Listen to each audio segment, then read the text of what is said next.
Hello, Europe. This is Vienna calling. These are the results from the Games for Geoscience panel. So welcome to the 2020 Games for Geoscience Games Night. Sorry we can't be with you all in person tonight. Unfortunately, you know what's going on. We're all stuck to our houses. We can't meet together in Vienna. So we're doing this online. So those of you who are not aware of what EGU is the European Geoscience Union. It's an annual conference that meets about 16,000 researchers all across sort of geo and earth sciences. We study the earth, the environment, other planets and how they work. On this session here, we've got geomorphologists like myself who study how the Earth's surface changes, but we've also got geologists who look at kind of rocks and stuff. During the week of the General Assembly of EGU, we normally have hundreds of science sessions where we share our research, we get together, we meet together. Some people do talks, some people present posters, and we share our science, and we also network and get together. Those of us on this stream, we run a session each year called the Games for Geoscience session. That looks really good, Rolf. And we all love games of different types, so we play games in our spare time. But what we also try and do is fit games into our research to try and enhance how we're doing our research, how we teach our subjects, and how we engage with the public and try and share our research and get it out there into the wider world.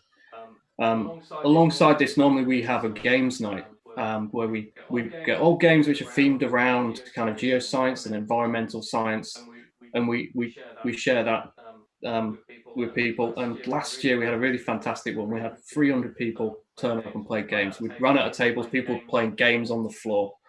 We had all sorts of games. We had video games, card games, board games. Even Liz, who's on the stream, ran a flood-themed Dungeons and Dragons role-play game. So it's really fantastic, and we wanted to keep that momentum and keep it going. So we've put this live stream together. We're going to be playing a game called Monster Flux, which unfortunately isn't a geoscience game, but it's a simple enough game that we could play and get used to playing on the stream. And we're going to be talking about our research, talking about geoscience.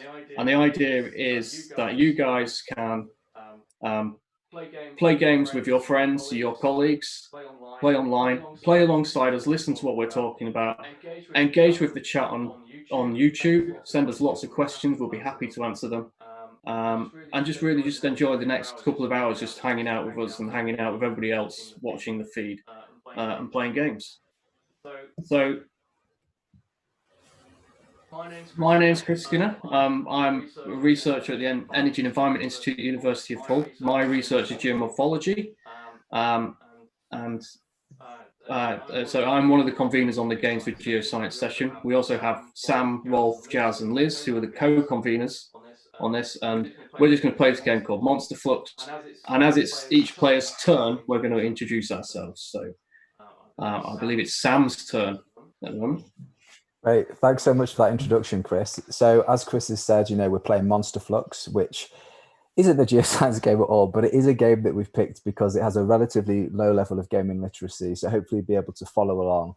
My name's Sam Millingworth. I'm a senior lecturer in science communication, and my research is involved with developing dialogue between scientists and non-scientists and giving voice to audiences that are traditionally underserved and underheard. And one of the ways in which I do this is through using games, both games design and also games as a facilitatory tool.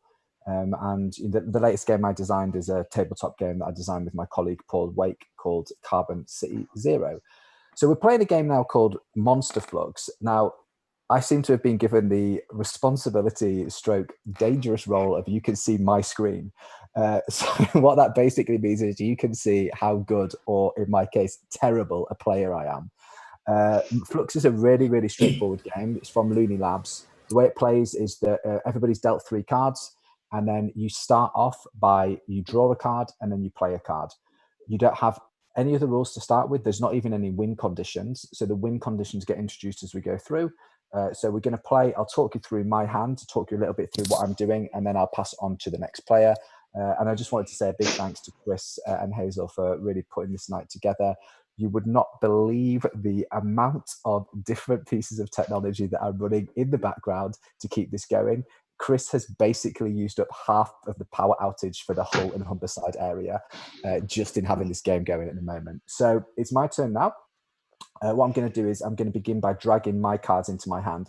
Now, what I'd ask is please don't reveal my hand on Twitter, because then Liz, Jazz, Chris and Rolf will be able to see what I'm doing. Already, here we go. So this is in my hand. Dude, I can see you on the Zoom screen. You can also see me on the Zoom screen. Just don't look at my hand, everyone. Don't cheat. One of the first rules of games design: don't cheat, or don't create an environment where people can cheat. So I'm going to start off. I'm going to draw a card. So I'm just going to go here. I'm going to draw one card, and I'm just going to keep things nice and simple. I'm going to play this rule card here, this goal. So what this means is that in order for somebody to now win the game, they have to have the moon and the witches as keeper cards in front of them, which will become apparent as we go forward. So that's going there into the rule. I'm Sam Illingworth. Thank you so much for joining us this evening. I'm going to end my turn now and pass you over to Liz. All right. Hi, everyone. My name is Liz Lewis. I'm a lecturer in computational hydrology at Newcastle University. And my research is all about really data. I'm really interested in kind of the hydrological data that's really important for looking at how climate change is affecting our water resources. I'm a kind of special area of interest is looking at creating data sets and improving the quality of the data that we use, and to go into our kind of modeling of climate impacts. I do loads and loads of outreach, and I use games mainly as part of my outreach because they're just a really brilliant way of getting people excited and interested in what it is that you have to talk to them about. Yeah, so that's what I do and kind of how I'm involved. Now I'm going to try and play my hand. I've not really played Flux very much before, so I'm going to drag my thing into the hand. Oh, no, that's not right. You can see how incompetent I am at doing video games. I'm more of a tabletop kind of person. Yeah. So we should probably explain as well that we're in Tabletopia, which is an online gaming environment, which is free for people to play. We've actually got a premium version here so that all of us can get involved. And it's set up so it's a sandbox. So basically, there's basic rules in terms of like how you can snap cards to the screen. But if Liz wanted to cheat, which I'm sure she won't, but if Liz wanted to cheat, there's nothing in the actual online environment to stop Liz from doing that. So that's Tabletopia. That's the environment in which we're playing at the moment. Cool. So I'm going to play this keeper, which is a mad scientist. There you go. And that's the end of my turn. So up next is Rolf. Rolf, do you want to introduce yourself? Yes, I do. Thank you very much, Sam. Sorry for the food. It's 6 p.m. here, family dinner time, while we're playing this game. Normally, I would have very much liked to have this game night, of course, with everybody in Vienna. I have made my dinner somewhat Vienna-styled by having a big wiener. Having said that, I'm an assistant professor at Delft University of Technology. My research focuses on three aspects. First of all, I do sensor design. I like to tinker new sensors. I run the MacGyver session at EGU. Second of all, kind of like Liz also does, I'm also involved in computational hydrology, where we build infrastructure that allows other hydrologists to use high-performance computing to do their research. It's called the Water Cycle Project. And then because of my research, I got involved into outreach. I was asked to do some interviews or write some columns. And at some point, I started questioning whether the outreach I was doing was actually efficient. And I started looking into the literature on science communication. And I found that while there was a large body of literature that I could benefit from, there were, especially for geosciences, also gaps in the literature. So the third leg of my research involves how to do effective science communication within the geosciences, and I've collaborated with, among others, Sam and Chris on some of these. And then some of that research was related to games. I think that games can be used as a very effective way to communicate concepts within the geosciences to a broader audience. For example, we've looked at the way that landscapes in what we call AAA computer games. We specifically looked at Zelda Breath of the Wild as an example of a AAA computer game, whether people get the right or wrong notions from the kind of landscapes that they are presented with within these kind of games. There was both fun and very insightful research to do that informs the way that we do science communication. Having said that, it's my turn. And I have to click here. I have to draw one card from this pile. Draw one. I've got an addition. Ooh. What I like about Monster Flux, when we're doing it for a science conference, is that a lot of the things that people associate with monsters are also associated with scientists, which maybe we should think about our image.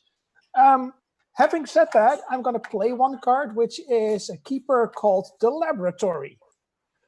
Of course, I'll just zoom in on that so people can see it. There we go. So I now have a laboratory. And with that, I'll pass on my turn to the next player. Cool. So just before we throw to Jazz, we've had a question in from Martin. And Martin's question is, have you added this game to Tabletopia? Martin, even though some people in the group definitely have the computing skill sets to do so, we haven't. This is available for everybody to play.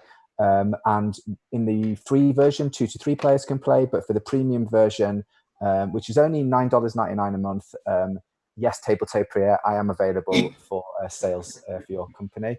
Then you can get 6 players playing for this. And had another question as well. Where can we see about this Zelda Geoscience project? What I'd invite you to do is Hazel is going to send a tweet out through the EGU Twitter handle, or Rolf is going to do it from his Twitter handle, showing a link to the Geoscience communication paper in which Rolf and others look at how Zelda Breath of the Wild can be used to think about landscapes in the real world versus in the gaming environment.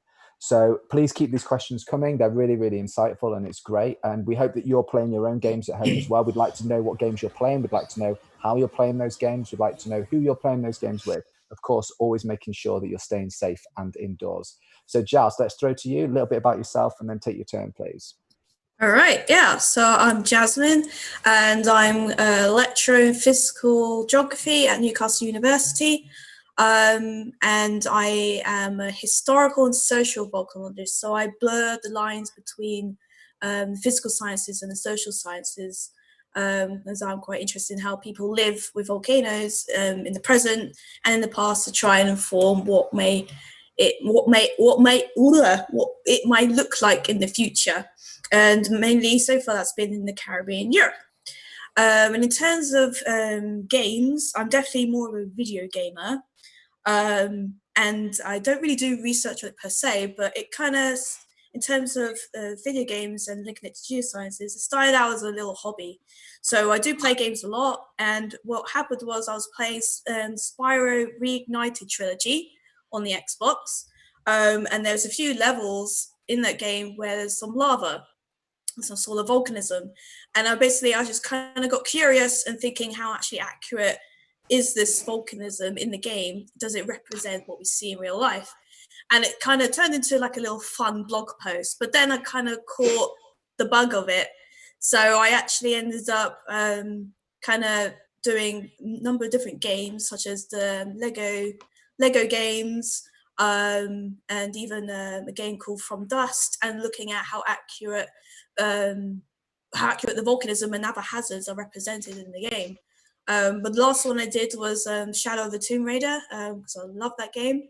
But then I actually had some friends contributing as well. So I had a friend, Ed McGowan. He actually, his first one was the Breath of the Wild, looking at the volcanism in Breath of the Wild. And also had another friend, the Dean and Gabrielle who looked at Pokemon, to look at the geology in Pokemon. So for us, it was more of a hobby, but actually we kind of were like, we did actually present this research at a conference earlier this year, and people were very interested because it was 2 volcanologists, and then we thought, you know what, we could actually turn it into a bit of research. So we actually are thinking of a paper we're going to write at the moment to try and be like, actually, how representative is volcanism in games, and can it actually teach kids because and the population, because these games are very popular, so they do pick up on these sort of things that you see.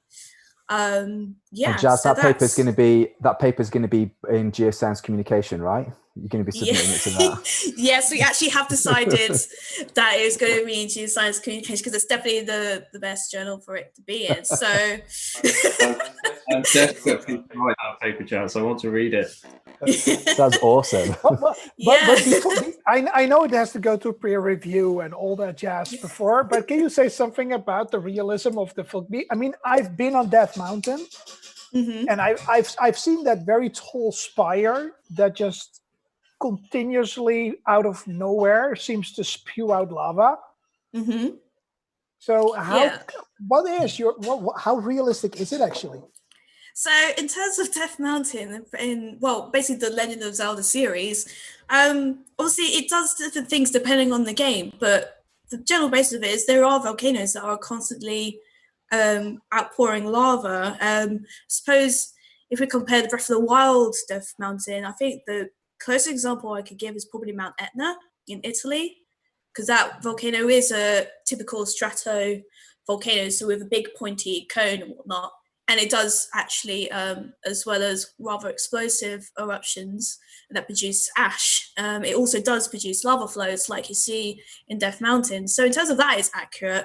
In terms of actually living close by to this volcano as well, the villages at the bottom of Death Mountain, that's also kind of realistic. So obviously the Gorgons themselves, not realistic. But in terms of I think their diet consists of rocks. Yeah, so in terms of them as a species, comparing it to humans, not accurate. But in terms of them living and living off the land and off the volcano, and actually there's actually one reference that tourism has been impacted by the volcano. That's also very real and actually very realistic. So it's quite interesting actually. When you think about it, that actually even Death Mountain, it does have its accuracies. But I suppose in terms of inaccuracies, a giant mechanical gecko causing the volcanic eruption is kind of not realistic. Yeah, so I'm going to try and have my go now. How many cards? Let's see if I just draw one card. I have one card. Ooh, I got a goal. So with that, I put over the current goal card, don't I? That's right. Yeah. Oh. So this is the great thing about Tabletopia. Like it's just Rolf, get in there and clear it up. So depending on how you like to play your games, whether or not you like everything to be like anally in one place or not, Rolf, we could put the old gold card into the discard pile as well. And then what I'm going to do is, so everyone can see the new goal, I'm just going to snap into it. So before we go to Chris's turn, and we've had another question here from Rowan. And Rowan wants to know, is there any place for sharing games? I have one, but I'd like to see others, especially where assessment papers, etc., are being published. So Chris, I guess your turn as well. Please introduce yourself a little bit more about your research. I know you spoke a little bit, but maybe you could also talk a bit about Games for Geoscience and how Rowan and others could use this as a platform for sharing their games as well. Yeah, sure. So I'm Chris Skinner. I'm a research fellow at the University of Hull in the Energy and Environment Institute. And I specialise in numerical modelling of flooding and geomorphology. So geomorphology is how landscapes change, the kind of processes of erosion and deposition. I'm interested in how those two things interact and feed back on one another. My interest in games is because I think the computer models we use in games, they all use similar sort of codes. They have similar kind of structures, but the end goals are different. So they're kind of, I think they're the same thing. They're on the same spectrum, but their end goals are different. So there's areas where they do interact. So kind of there's water flow models in Minecraft or city skylines and things, and behind some of those codes will be physical laws, which is the same as what we're doing in our computer models. So kind of interested in how that comes about. So with the games for geoscience, what we're trying to do is set up a network. So we've done a few sessions last couple of years at EGU, was at AGU last year, and we're trying to build more of a network, get more people involved, and more people who are interested to kind of come together. And we're trying to find ways that we can share those games. So we've set up a Discord server at the moment. There's only about 6 of us in there, so it's quite quiet at the moment, but we do want people to come in there at the moment. So that's at the moment that's invite only, because we don't want to kind of just invite everybody, and we want to make sure it's people who have got an interest in both geoscience and games in there. So Chris, maybe people could find you on Twitter and ask for those details. What's your Twitter handle, Chris? Yeah, so if you want to DM me on Twitter, it's @FloodSkinner. Or if you want to email me, you can email seriousgeogames@hull.ac.uk as well, and I can put a link sent to you there. Or just do a Google search of Chris Hull Hawaiian, and you'll pretty much be able to find all of his details online. Yeah. So yeah, it would be great. We really want to build a network, get more people involved, and get more games being developed out there with kind of a geoscience theme as well. So I'm going to try and do my turn now, and I've got a question: is why have I only got 2 cards and everybody else has 3? Because you're such a good player, I thought that the system would automatically handicap you. Cheater. Just grab another one from the Flux deck, I guess. Yeah, and then take a fourth. Take a fourth. Yeah. Cool. Okay. I'm going to play my keeper, which is a Bigfoot. And there's no rules in place at the moment, is there? For no. Okay. Great. So thank you. So it's throwing back to my turn here. So I'm just going to start off by drawing a card. And what we're going to try and do throughout the rest of the evening is basically play the game, but really just have a bit of a chat about games in general, about we've been introduced to each other's research. What's been really cool is I thought I kind of knew everybody's research, but I've already found out loads of more interesting things already. And I don't know about anybody else, but I've already learned that apparently giant mechanical lizards aren't responsible for pyroclasmic events. I mean, you learn something new every day, right? But I'm just gonna. It's very important to know. So I'm gonna. Okay, so what I've drawn some cards here. I'm gonna play one of them. I'm going to play a new rule, and the new rule is going to go, I'll just show what that is. So basically, this means at the moment, you can't have more than 4 cards in your hand. If you do, then you've got to discard them.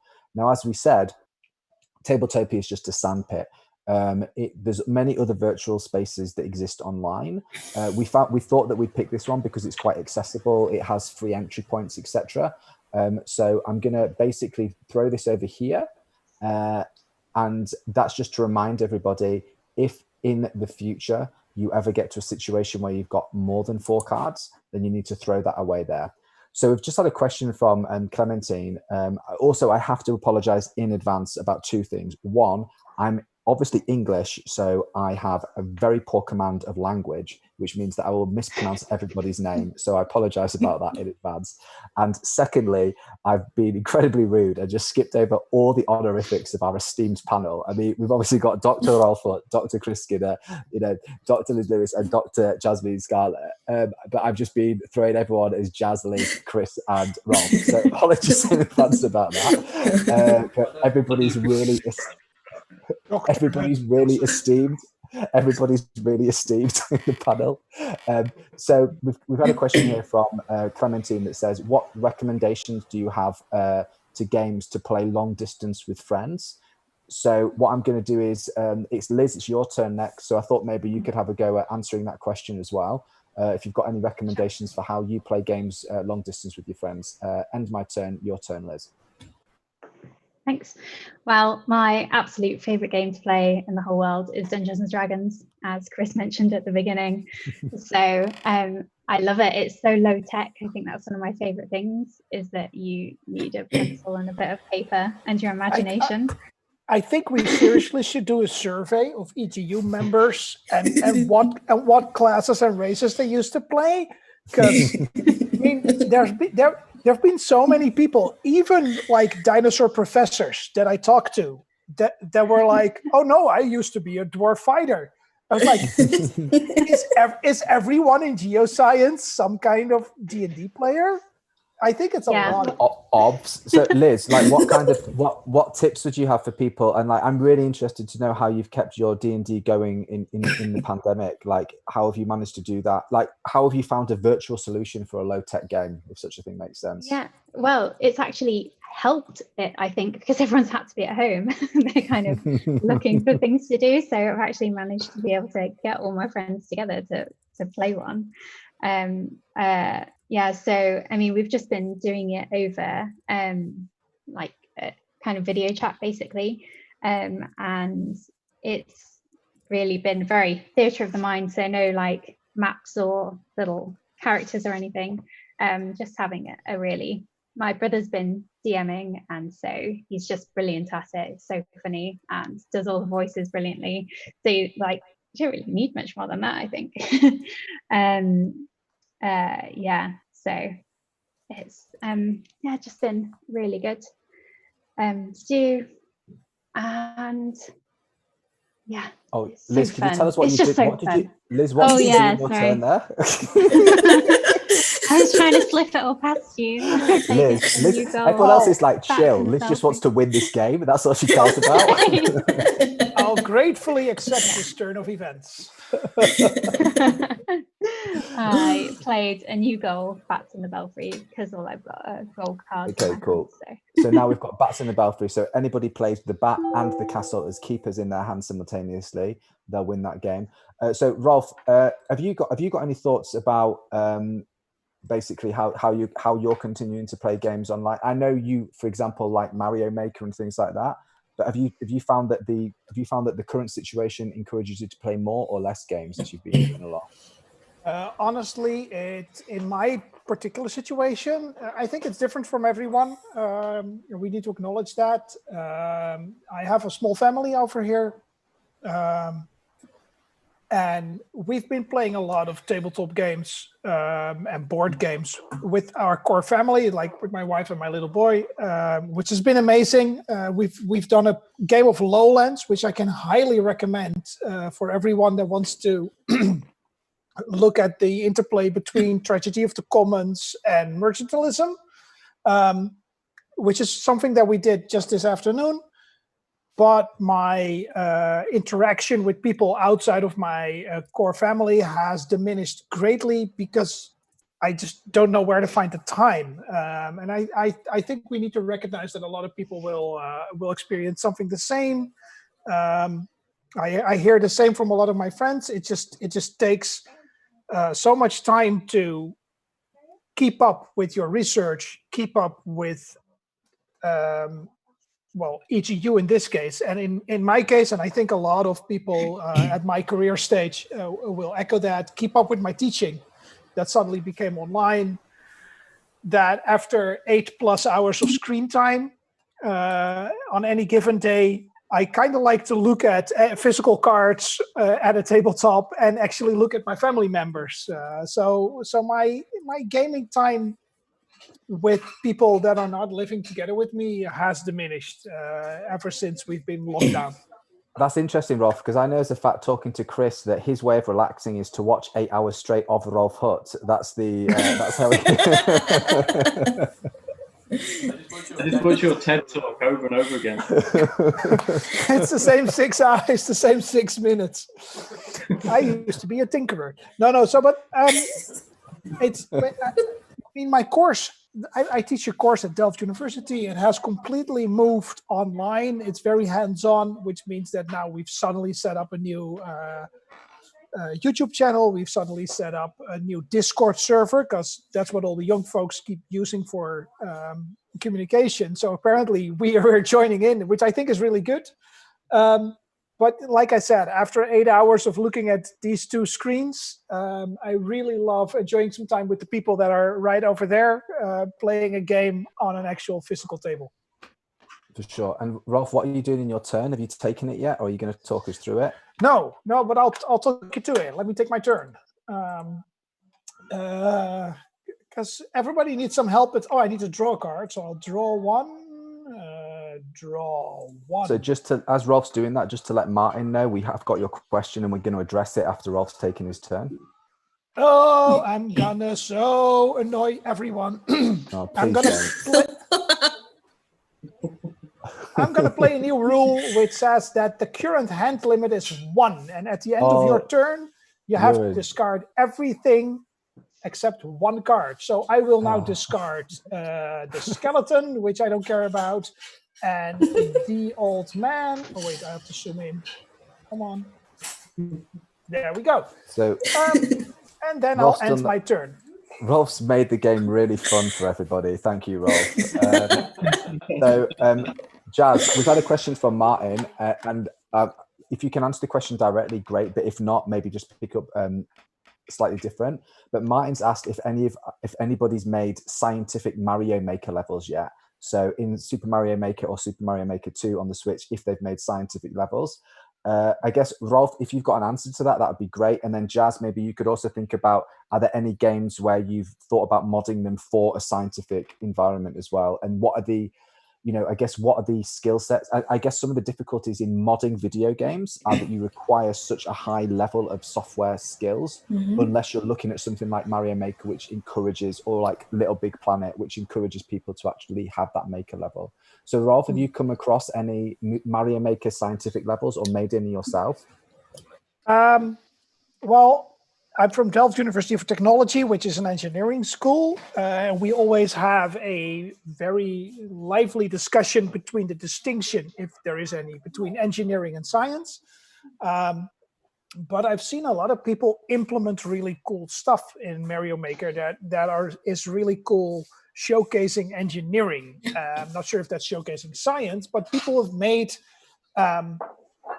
calculators, like binary calculators, that you put on switch blocks and binary, it makes a number, and then you take a shield, throw it down somewhere, and it will generate the number of coins that is the sum of the two numbers that you just, stuff like that people have been doing. And what I like about these restricted designer games is that it always brings out the best, I think, in people. I remember when the first edition of Little Big Planet came online, which was, in my opinion, the first console game that included a level editor that was user-friendly enough that you didn't need any coding skills, and 2, had the soothing voice of Stephen Fry to guide you along. That nothing's better. That people went wild, and within no time, I made Tetris within Little Big Planet just to show that you can. And I think so. I'm not sure if that's science, but I'll leave that to the jury. No, I think absolutely having the constraints in place really can help breed invention. Jazz, have you come across any examples, like I say, in those kinds of environments in which science is being used or utilized at all? So I'm not really into that many those kind of games, but now it sounds like I should play Mario Maker. But for me, for example, I'm currently playing, like a lot of people, Animal Crossing, and and for example, I've created a little geology chemistry lab in my house. So there's loads of different fossils on the chemistry set. Jazz, can you just tell everyone what your Twitter feed is, Jazz, please? Oh yeah, so my Twitter is @Scarlet_Jasmine. because Jazz's Twitter feed is so funny, and like everyone's Twitter feed is great, but Jazz's is basically just like Animal Crossing is my life. This is why I hate this person in Animal Crossing. This is why I love this person in Animal Crossing. Yeah. So I can't tell you how much joy your Twitter feed brings me, Jazz. Oh well, I'm glad it brings joy to someone. So yeah, but then like I was just thinking, for example, just those sort of like The Sims or Sim City, you can just those sort of games. You can just it's definitely more about thinking more creatively how you kind of make something that is your own, and those kind of games definitely it's not obviously just scientific, but you can make it however you want. So if you want to do that, then most of the time you have the freedom to do that. If you can't do it but want to do it, there is actually help out there to do that. So for example, quite a lot of games on Steam store, they have the workshop, and that's where you can download mods and stuff that people have actually already created for you. Yeah, so like even complicated like RPG kind of like games, there is like mods that they'll modify what you look like or add some sort of weird kind of thing that you wouldn't think would end up in an RPG. But I suppose kind of the best game in terms of science for me is the Portal 1 and 2. Yeah, because that's physics and it's a puzzle physics game, and like I love it. And I remember being the mind boggled me quite a lot with some of those levels. And actually I've actually on Switch I've downloaded a cheap game called the Turing Test. that's a great game. So yeah, and actually that's like it's kind of similar to the Portal, where you have to, it's like physics and like thinking of how to get through a level. Jazz, I have to say as well, like the fact that you're quoting Portal as a realistic science game is like I love, because obviously getting one of those guns. So I teach freshman physics, and the amount of discussions at the coffee machine about so these people are now 18, 19 years old. They just come out of high school. The amount of discussions they have about the actual physics of how the portals work. So does it keep momentum or does it keep energy? Yeah, exactly. How is orthogonality maintained? What about relativity? It's amazing, not because of the actual physics involved, but because of just people with a certain skill set having a discussion about it. It's amazing. So Hazel's putting everyone's Twitter handles in the chat. Jazz, as you think about your turn, Chris, I just want to throw to you quickly because actually you take your turn, Jazz, and then I'll throw to Chris with a question as a follow-up to this. That's basically thinking about like modern games to make them scientific, because I know that you do that in a really interesting sphere, Chris. Jazz, do you know roughly what you want to do to talk us through, or do you want a bit more time? So I just want to talk two cards because I actually had no cards, but I've got two keeper cards. I'm just deciding which one to put down. I can't remember what was our rules in terms of what we need. So at the moment the rule is bats and castle to win the game. Oh wait, I have the castle. Sweet. And then I think that's my go because it's only use one and have one in the hand. So I think that's my turn. Thank you very much. So if you end that turn, and then we'll throw to Chris. And Chris, the question I was going to ask you, which segues really nicely from that previous point, was just basically you do a lot of amazing work in the virtual environment and creating virtual landscapes for people to experience floodplains, to experience forests. And that obviously requires a certain level of technical ability as well. How easy is it for somebody who's interested in like using, I don't know, software like Unity, for example, in coding their own environments like that? And how did you get involved in that process as well, Chris? Okay, I have to say the development is paid for. So we use developers. Computer science students and graduates are like magic. So I had a go at Unity. Unity is a gaming engine, so it's kind of an software environment where you can develop 3D games in there. It's quite intuitive. I managed to get a a voucher for £30 to do a tutorial online for it, but I got about 2 sessions into it before it was making a 3D platform game, and you had to kind of match up per platform, and every time I span it, it was like an Escher picture and it was all over the place. So my brain just does not have that 3D modeling point of view. So we actually use developers for that. But what we try and do with Serious Geo-games is try and incorporate the actual sort of environmental models or the data that we use in there. So Flash Flood, which is our main game, puts you into a river valley as it floods. But all that terrain is built from a laser scan of a natural river before and after a flood. So it's all built, it's a natural environment, even though it looks like a computer game environment. So that's what we're trying to do with that, and I think it's that intersection where the two kind of meet, and I think that's kind of comes from my interest in games as well as my research. So the games I play are kind of Football Manager and City Skyline. So I spend an entire day answering down and answer emails as a Football Manager. So good man. Flash Flood is go for it, Liz. No, go for it. yeah. Answering emails. I use Chris's Flash Flood in a lot of my outreach work, and people absolutely love it so much. I think you show them the virtual reality headset and they get so excited. I mean, this is what I was trying to talk about earlier. It's just like if you can capture someone's imagination, the hardest that I find of kind of like doing outreach work in museums or schools or things like that is actually getting people to dare to approach you. So if you've got something bright and shiny and flashy, or just something cool that they've not had a go with before, it really just draws them in and makes everything else so much easier.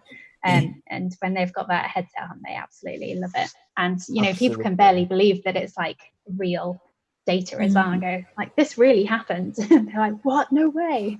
So and I think it's important. Really effective. Chris is absolutely, downplaying his achievements and ability. But I think what's really important is to think about, as with science, with games, you don't have to have all of the skills yourself. And so what it can encourage you to do is to collaborate. And, there's no point, like Chris was saying, there's no point teaching yourself from the ground up how to use something like Unity, whereas you've already got all your skills as a geomorphologist or as a geoscientist or or a historian or whatever. It's then working with people who have the same skill set, and games are a great platform that enable us to do that. Chris, I've got a question that I'm just going to prepare as well from Nicholas that all of us can think about answering, but are you going to talk us through your play? Yeah, I've got to get rid of 3 cards, haven't I? So I've got to play one. I've got one here which is called Rotate Hands, which would require us all to exchange our hands. Please don't do that. I think logistically that's going to be a nightmare, so I'm going to discard that one. Just because we'll never be able to play it. What's this one do? I can swap keepers with someone. Do that. That's actually, I'm not going to tell you how to play the game. Play a goal and then keep that one. Okay, so let's put the player goal into the discard pile then. Okay, cool. So as you're doing, there we go. Right. So when you're ready to end your turn, do so. But basically, we've had a comment from Nicholas, which is a great comment. That I don't know if anyone's heard of Dreams before, but it's this new video game on PlayStation 4 that enables you to create your own world and video game. It looks amazing. It basically looks like a video game in which you can create dreamscapes and landscapes using tools that are only limited by your creative abilities. So that looks like a really great game for people to check out. And also, Rowan's got a question that I think I'll direct towards Chris first, and then maybe Jazz and Liz and Rolf, you can have a think about it. And as you're doing that, I'll plot my next move. But basically the question is from Rowan, how do you find the money to fund the transformation to digital games? So I guess we can even have that as a broader question, Chris, like is there any money to make games in the geosciences? How do they get funded? How do we ensure that everybody's paid the right amount, etc.? Are there ways in which we can do that? So however you want to answer that question, Chris. Yeah, so the first game we had was a game called Humber in a Box, which kind of merged our hydraulic model that we use to estimate kind of sea level, look at the sea level rise and flooding in the Humber, and merge that into Unity. That was actually made by computer science students. So our computer science department in Hull, for their 4-year master's students, in their final year, they have to do a project where they work as software developers for, they sort of kind of pretend to be software developers or act as software developers. And anybody in the university can propose projects. So I proposed them that games project. We had 3 fantastic students who built that game for us, kind of begged and borrowed to get the kit to be able to run it. And because of that, that kind of gave us a platform where we could go to other people and say, look, we've done this game previously, we could do one for your project. So I was working as a postdoc on a sort of it was funded by the Natural Environment Research Council in the UK. It's the Flooding from Intense Rainfall project, and they had some knowledge exchange funds on there. So I managed to get the funds from that to get flash flood built, and then from that it's kind of rolling. It is difficult. There's a lot more we could do if we did have more money to do that, and it's quite an expensive game. Virtual reality. I guess absolutely. Yeah. So I'll just throw to Liz first, and then Rolf to you. So I guess one of the ways in which Chris, you're suggesting, which I think is quite effective as well, is working with students to do this. Liz, have you got any thoughts about how we can ensure that the students are properly accredited, that we're not just using them as cheap labor, but that rather we're working with them as collaborators? Because I know that you do a lot of work with your students in outreach, for example, as well. Yeah, so I mean, I've not had anybody kind of design a kind of like a computer game or do any coding that way, but I always have people coming to help kind of when we're doing our outreach sessions. And what I like to do is have like quite a variety of different people come along and kind of to show the different faces of being a scientist, because I think people still seem to have kind of a fixed image of what a scientist is like. Yes, but I think kind of letting people have free reign, it can get quite chaotic. So I like doing kind of lots of really hands-on games. So we've got this one which is kind of like a giant plunk that we do, and there are just like balls flying everywhere with these little kids coming in and stuff like that. So yeah, there's a lot going on, and it can be quite exhausting. So I like to bring cake and biscuits. And Rolf, I know again that you do a lot of work with your students. Have you got any thoughts on this, like working with students rather than using students? The exact same. It's the right wording that you've. So it depends on what you really need to be careful for. Is like you said, using students as cheap labor. That's not what they're there for. However, if you're in an institute that offers a wide variety of disciplines, then basically going back to education, I always go back to what's the learning goal for a particular course. And there are learning goals within our computer science and informatics department, where, as Chris said, some of his students just need to get the experience of building something, like building some package of code for a client. And then you can act as an internal client where you just say, this is what I want, go sure that you make it. What I do want to warn everyone about in this sense is not all students are going to be A-level students, and their main reason for them doing it is their education, not your project. So you need to make sure that you act as someone that's supervising them to become better at what they do, not necessarily demanding that they deliver the best result product. Of course, you need to stimulate them to do that, but not everybody's going to be able to do that. And I think that's a tightrope that you need to be really careful about in the way you do that when you employ student labor, which is not a term that I like to use. The thing that I do in this case is to make sure, if you look at it from a project planning point of view, you usually have this golden path or the red line, or it depends on the project management guru you're following, what it's called. But there's usually this one line of activities that is essential for your projects. Do not involve students on that critical path. Make sure they're on tangential paths that are really awesome, that they can shine in, but that it doesn't hurt your product too much or your project too much if they're not excelling in that. And Cool. make sure that your critical path just has funding so that Thanks, you can Rolf. hire people to actually do it. Okay, so hopefully that's answered the question, Rowan, that, it's really important that the funding streams are definitely out there. Places like the Natural Environmental Research Council in the UK have dedicated public engagement grants. Otherwise, you can work with larger grants like Chris has done in the past, like all of us have done, I think, in the past, working with those other PIs saying, look, we've got some expertise in terms of knowledge transfer, in terms of public engagement, in terms of learning and teaching as well. And that's a great way of jumping on their projects, kickstarting it, developing your work as well. So one of the questions that's come up as well is just how, if any equivalent of Dreams exists on the PC.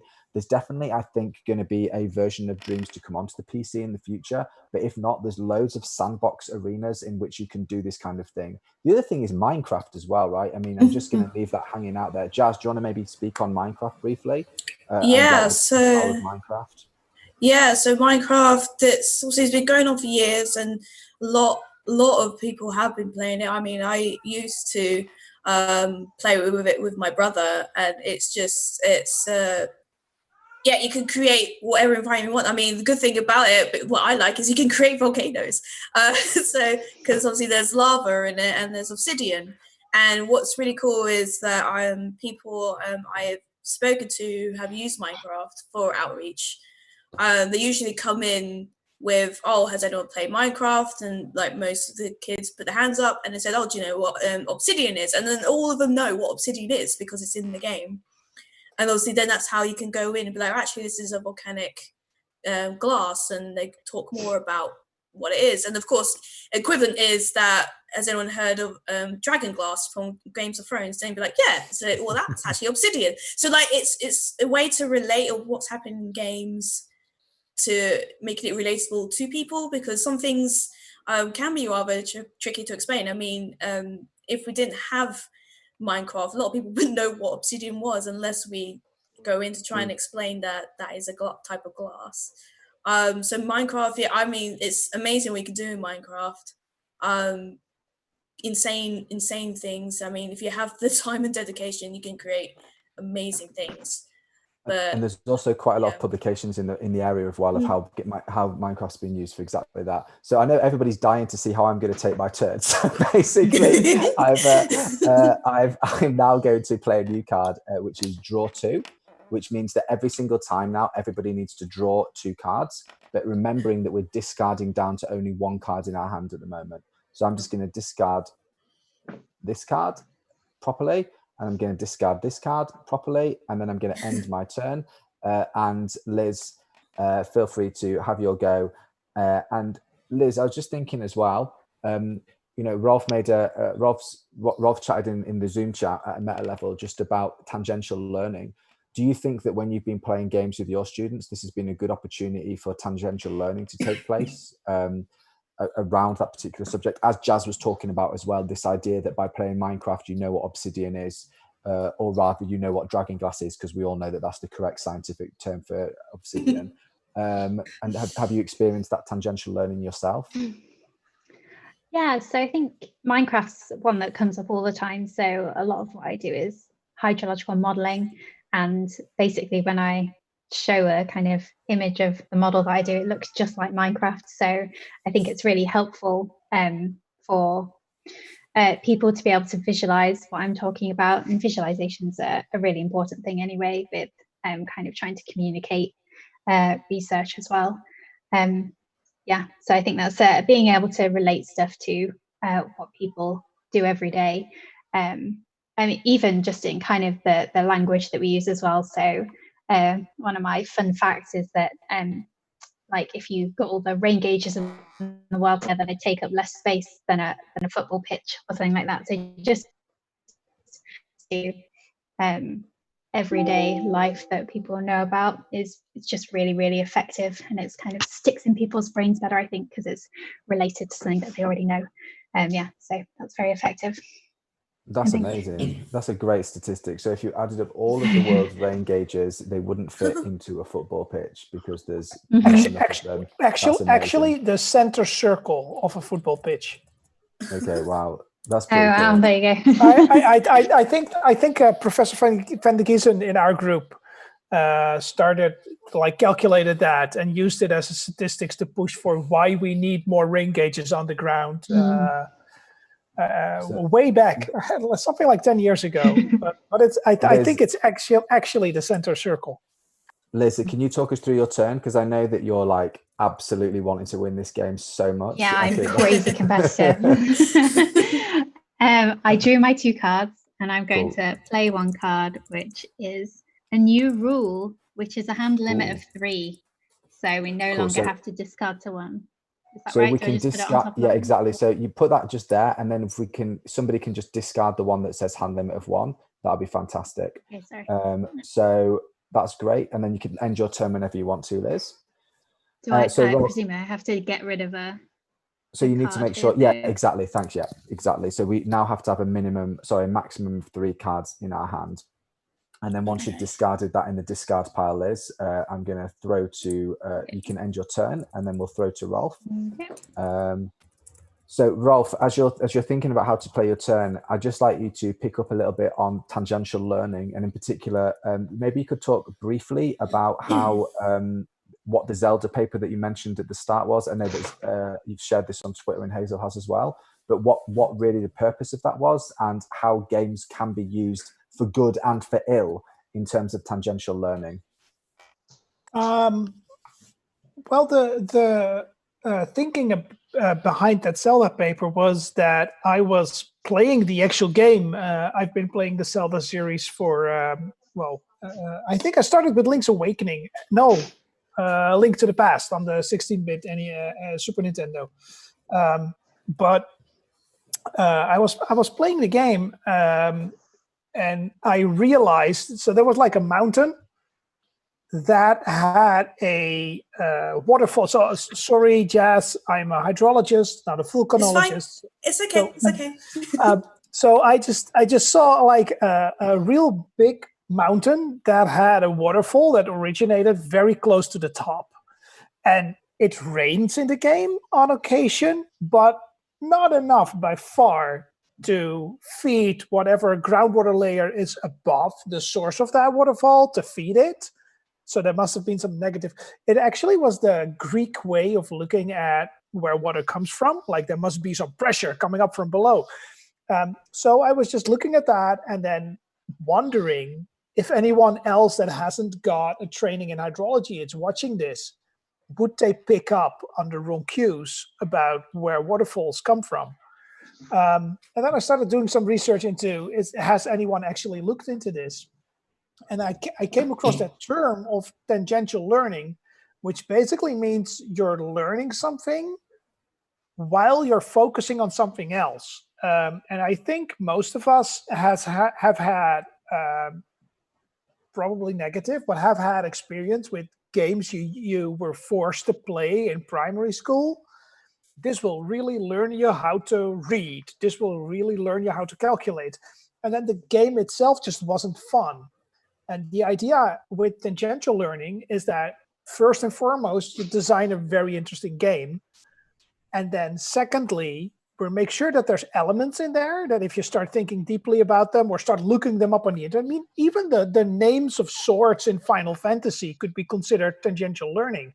If you just start looking them up, there's a whole world of actual world knowledge behind it that you suddenly are aware about. I mean, everybody knows that when you play through the God of War series, that's not what the actual Greeks thought about how their gods dealt with each other. Rolf, can I just ask to bring you a little bit back on topic? Sorry, because I should also preface this by saying, Rolf, whenever I ask you for a question, could you do as brilliantly as Liz and Jazz have done and be succinct? So basically, Rolf, think about your answer there, but Rolf was talking about this idea of tangential learning and how it's a really important way, and how we should all actually be thinking about how we can be inspired from the computer games and the games we play, and thinking about how we can use this for research as well. So Rolf, do you want to talk us through your move? Yes, I do want to talk. Tangential, right? I'm going to play a new goal. Like I said in my previous turn, I like this game because it relates so much to science. So we are going to discard all of these goals. Why are there multiple goals? That's not how it's supposed to be. So we're discarding all of these goals, and I'm playing the new goal.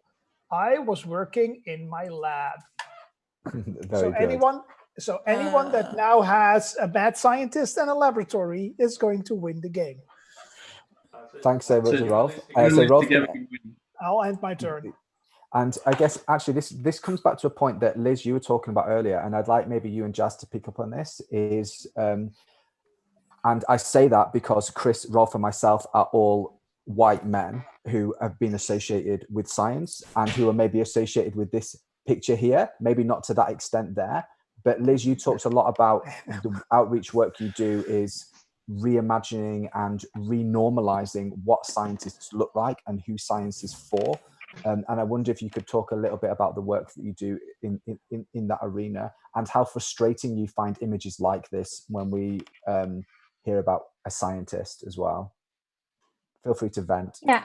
Well, I mean, yeah, I think it's getting better, and I think kind of for kids, they learn and adapt really quickly anyway. So I don't think it really takes much to nudge them in the direction. But basically, I think lots of people kind of, if you love science, then that's great. So you're kind of naturally inclined to kind of think about having a scientist or an engineer. But lots of the people that I talk to kind of say that they do enjoy science, and that they don't really think it's for them. And so what I always try to emphasize is that it's not really like about being a genius at science, and it's more about like having a burning curiosity and just being really interested in the world around you and trying to answer questions. And maths is really helpful. I was always really furious at school that no one told me that maths was so helpful. So I try to encourage people to do maths. But yeah, I think it's kind of difficult because like I think the best way to do it is to have lots of role models and kind of showing people, that I'm a scientist and here's my friend Selma, who's also a scientist, and stuff like that. But that obviously puts kind of a bit of a burden of work onto you. But it's fun, so I don't mind. So but I think that's I don't know, maybe my No, Liz, I think that's a really important point. And, there's a lot of research that's been done around what we should be doing is, and again, I don't want to mansplain this at all, but this idea of rather than inviting people who aren't white men to talk about being not white men in science, it's instead talk about your research. And by doing that, that helps to renormalize what scientists are and what scientists look like. Jazz, I know that you helped to co-create or co-curate a really cool Twitter collective as well. Maybe you could talk a little bit about that and how people can get involved with that group as well.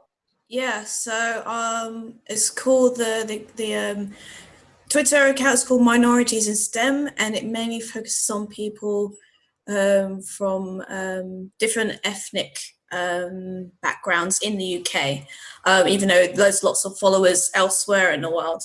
And for that is the general premises is that just to show that what kind of science is done in STEM from a diverse range of people, just to show that, yeah, again, it's not really, it's not all just white men or white women that do STEM as well. It's obviously there's other ethnic minorities that also do STEM as well. And yeah, it is. I do enjoy that account. It does take up a lot of time actually, because you've got to think about what you got to say and whatnot, and trying to engage the audience. But it's just a way to make it more visible, that it's not just one certain type of scientist you can think of that does these sort of things. And in particularly in geosciences, the ethnic minority is kind of underrepresented. So I still think this, and I hope someone out there can prove me wrong, but I think I am the only woman of color volcanologist in this country that has a PhD currently. Wow. And that's like, it doesn't really fill me with pride, really. It kind of makes me feel kind of upset, really. It's like, well, why am I the only one? What's going on? So that's why I'm really interested in like intersectionality in my research and in my teaching as well. And just the fact that it is important to have diverse role models. Because students, if they don't see you, then how are they going to know that you exist? And it's the same with the kids as well. I mean, I remember I did some outreach in a local school, and obviously the classroom was filled with mainly white boys and girls, but there were a few that were different ethnicities as well. And like in the end, like one of the students said, "Oh, when I grow up, I want to be just like you." It's like, oh, that's so sweet.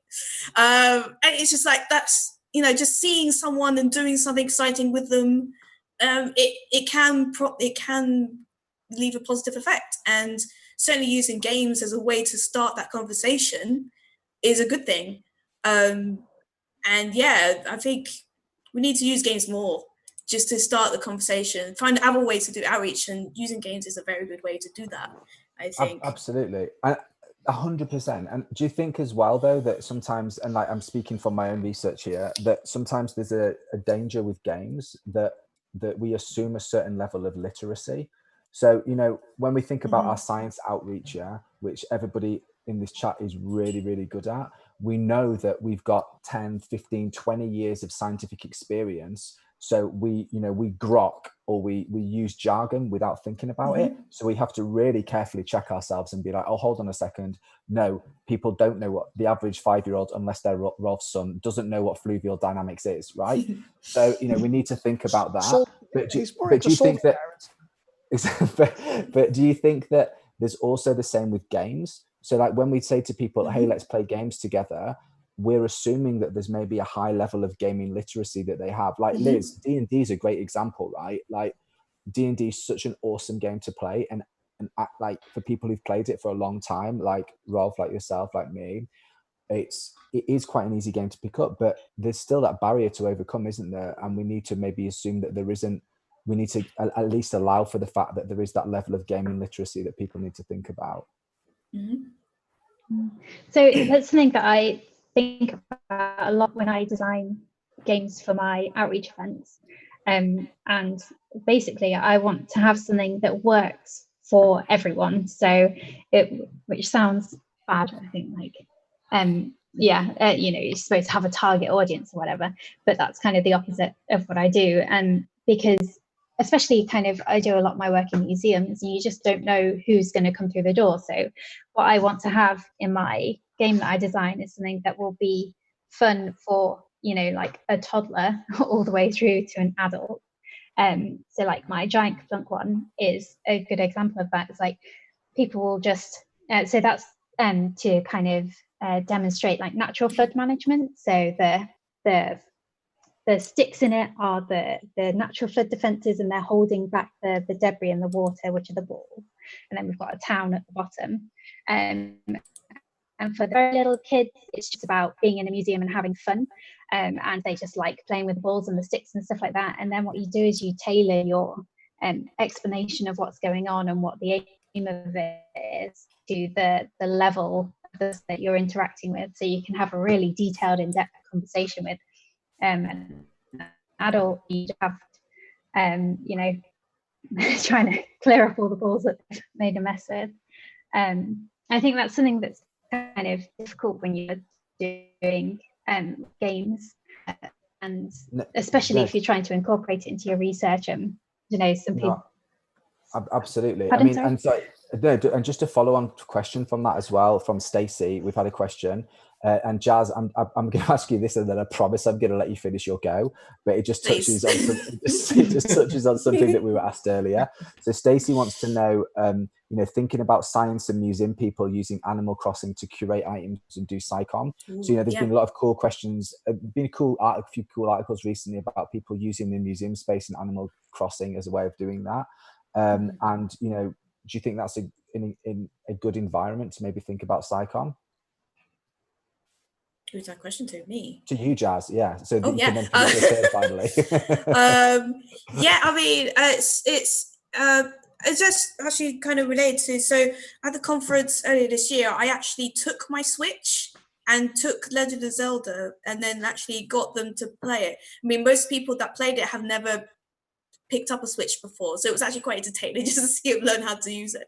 But it's like, yeah, if you could give some people something tangible as well, that can actually help as well. And yeah, Animal Crossing is a really interesting example where you have this museum space and you're collecting fish, collecting insects, and collecting fossils, and now you're collecting art.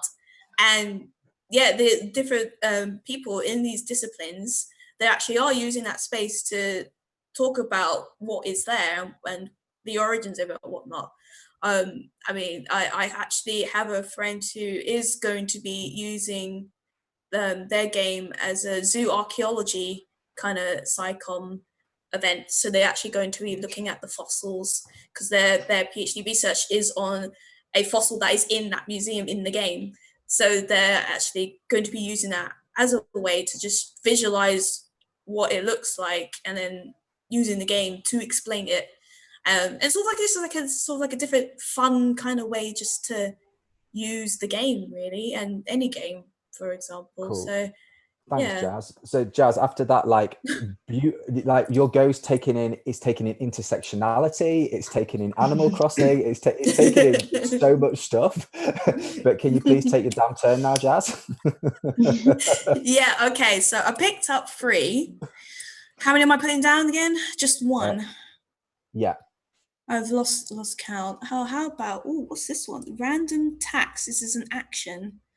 Can't actually see it though. What's it saying? Oh, I can't. As Jazz is doing that, just at a meta level for everyone else, Hazel's WhatsApping me the questions, because I can, when I hover on my Zoom chat, everyone else can see that we're talking about stuff. So that's why I've got a question for you next, Chris, coming up. Once Jazz plays her turn. So Jazz, what are you doing? I can't see the text. Or if you double click, if you hold it, double click on the card or press spacebar on it, it should zoom in. Spacebar. There we go. Okay, so random tax. Take a card at random from the hand of each other player and add these hands to your own hand. Okay. But then I have to discard them though, don't I? Anyway. But just do that. That's going to be quite fun. Do it. Okay. I don't know where I'm putting the action, but there it's going. Okay, so how do I take a card from you guys? So I will give you a random card of mine and put it on the discard pile. If everyone else does the same, I think that's probably the easiest way of doing it. But doesn't Jazz get to choose which card she keeps? Or Chris, I had 1 card left. I've only got. But Chris is right. Jazz gets all the cards, then she gets to play 0 and discard her hand and just keep 1. Yeah. So if everyone just discards it for now. Jazz will tidy it. Jazz, you can end your go then whenever you're ready, and we'll just tidy up that area.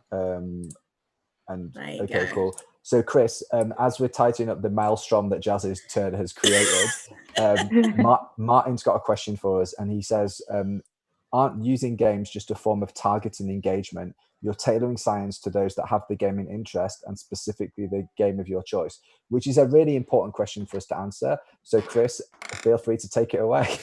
I think it's definitely a key thing for what we do. So our games are meant to be in a kind of public space. So we take them to science festivals, we take them to other types of festivals and public events, and kind of the reason we use the games in that format and make them look like games is because they're really popular. There's billions of gamers, something like 2.5 billion gamers around the world, and there's even people who probably don't identify as gamers are gamers. So my wife plays Crossy Road for hours on her iPad. She would never call herself a gamer. She's playing a game. So it's a really, really popular format, and if we're not tapping into that as science communicators, then we're really, really missing a trick. So Chris, do you want to talk us through your go? Yeah, I need to take. We're drawing 2, aren't we now? Drawing 2 and living, and then Rolf, maybe you could have a little think about that question as well. So this idea of are we just targeting people who are we targeting the already engaged, or is this a way of opening up new audiences? Well, I think this also relates to engaging with diverse audiences or minority audiences, and different social economic backgrounds. What I'd like to do in these situations is to go back through like the very basic of communication science, where you look at who's your target audience, what is the message you want to get across, or the change that you want to have across with them, and given those two, what is the ideal medium to achieve that change in that audience? So if your audience is the general population of a certain area and your message is evacuate now because you're going to flood in 2 hours, then your ideal media is driving through the streets with police sirens on and blasting it. But if you just want to do more subtle things, raise awareness of climate change in populations that are not normally exposed to climate change research, then you may have to realize as a scientist that you may not be the actual best medium. So because the scientist itself, or the one doing the communication, is part of the medium.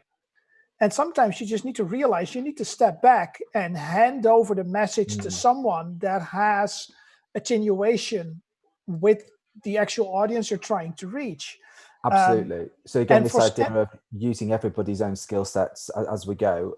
Sorry to interrupt, Rolf. I think the viewers will be desperate to know why Chris ended his turn without talking us through what he did, because it's basically, I feel like Chris and Liz are playing the game. Everybody else is trying to engage. So Chris, do you want to talk us through what you did there? Yeah, I had no cards in my hand at the beginning of the turn, so I played one. I played a gold card. There wasn't a gold card in there. I think someone had discarded it. So now it just changes what the aim of the game is. So I think if the in the lab card was still in play, then both Rolf and Liz were kind of halfway through meeting the objectives. Okay. So we've got reanimated flesh as the new goal. Right, so it's my turn now. So we've had a really nice comment from Clementine, who says that, really good point, I think. Yes, maybe games are reaching slightly already engaged audiences, but surely it's better than a scientific display, right? That's quite a nice comment.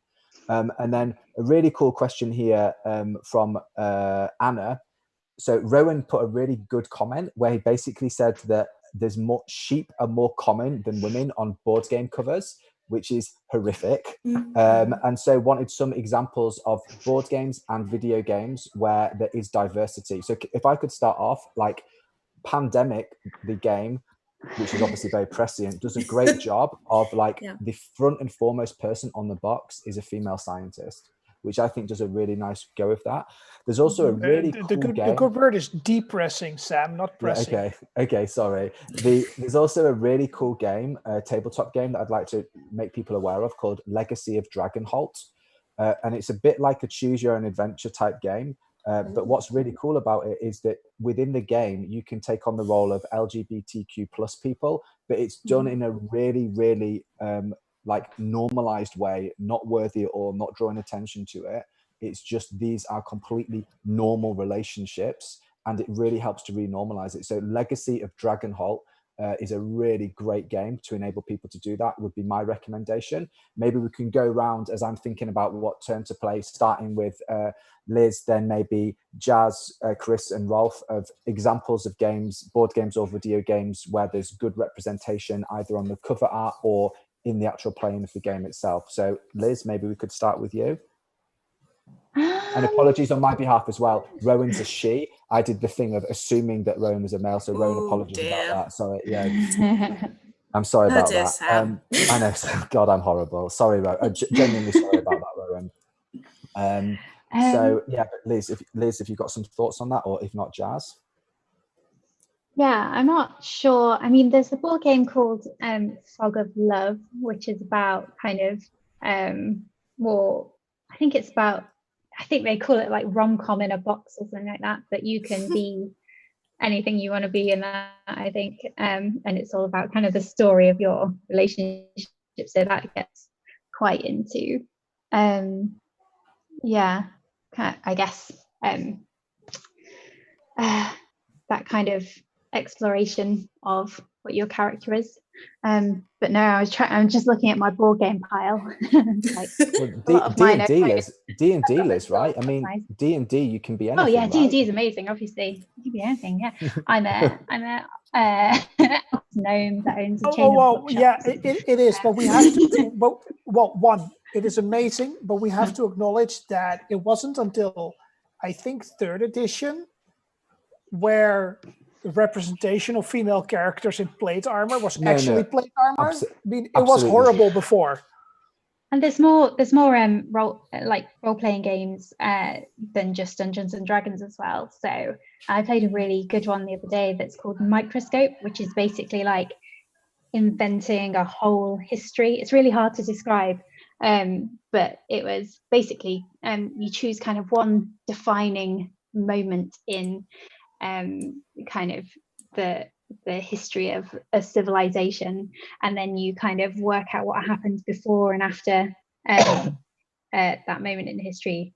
It's just really clever and really different to anything else that I've played before. So that was really good. Anything really where you get to use your imagination to come up with it, then it's really you that's putting the limits on it rather than someone designing a box.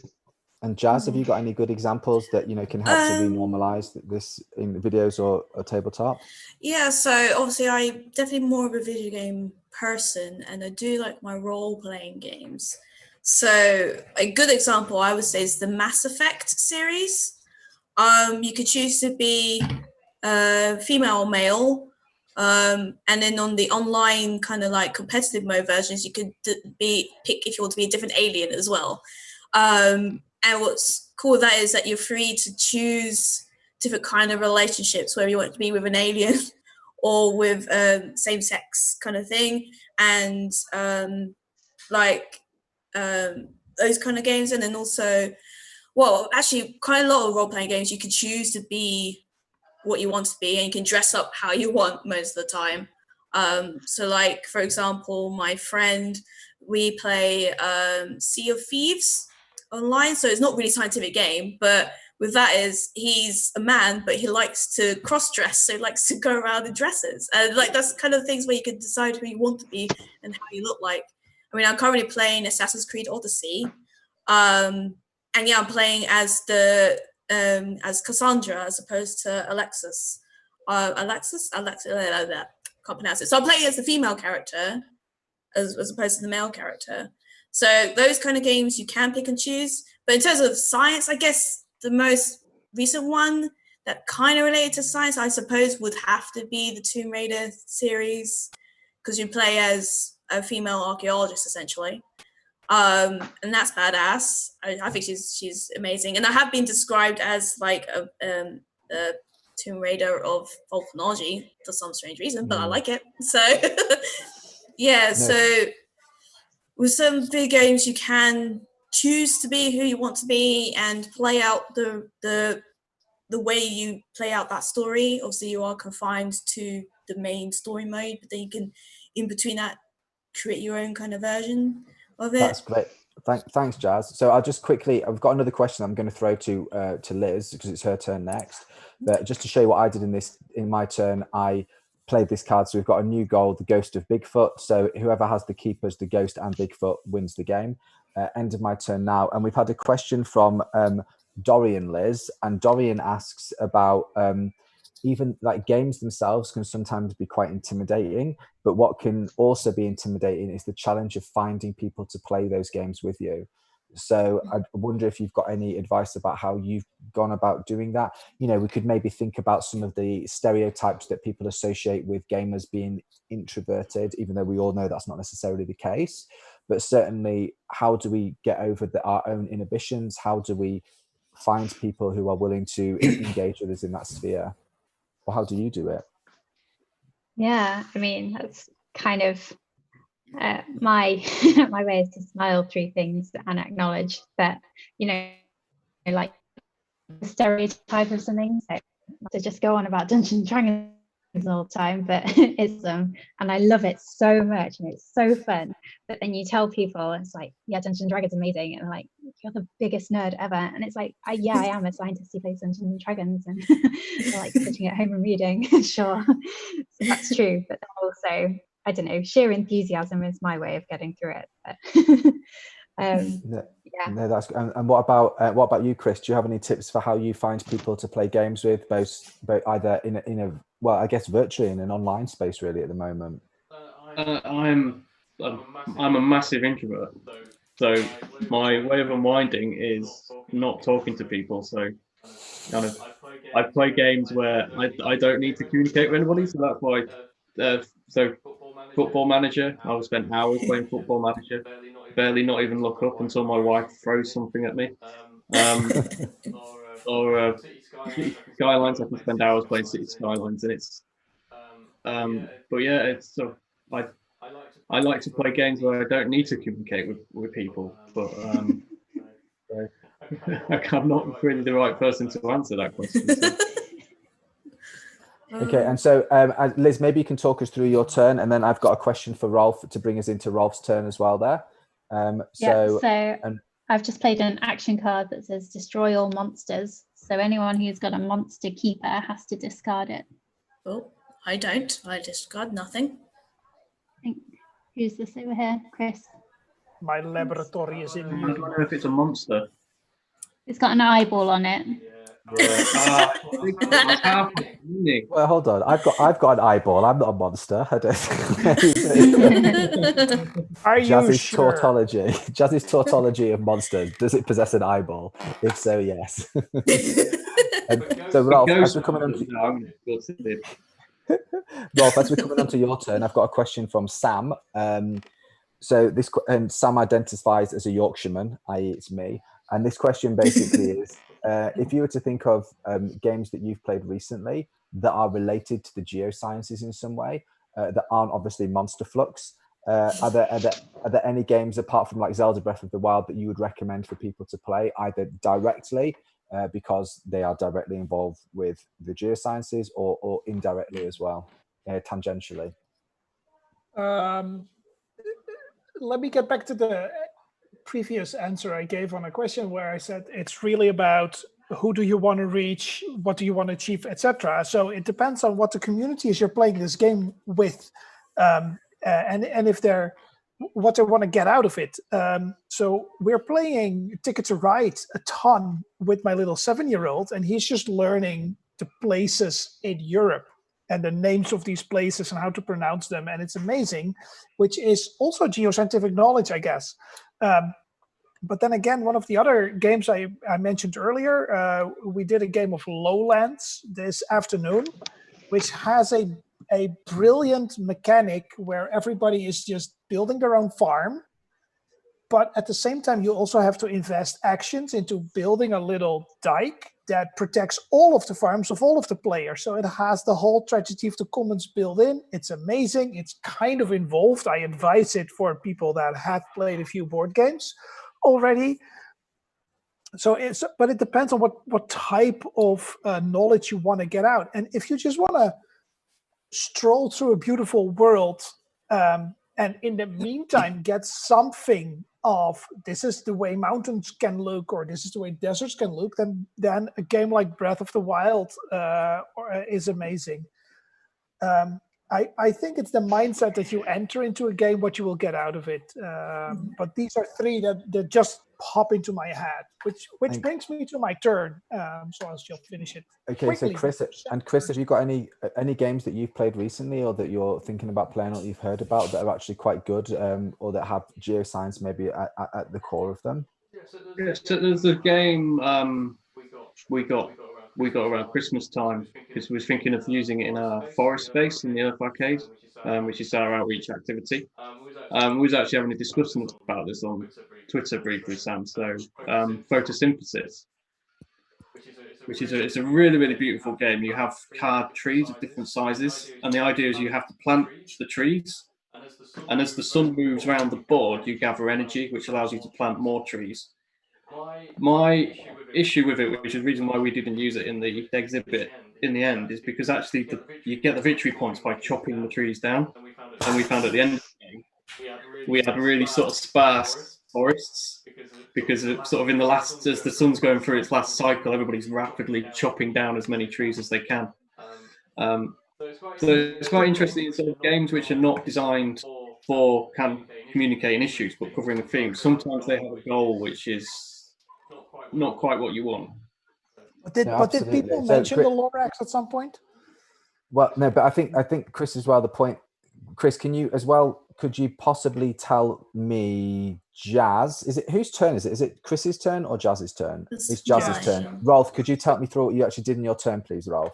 Oh yeah, of course. I just draw one card because I had nothing in my hand, and the card I draw was a hand limit 3. I was forced to play one card because of the weird rules of Flux, so I played it.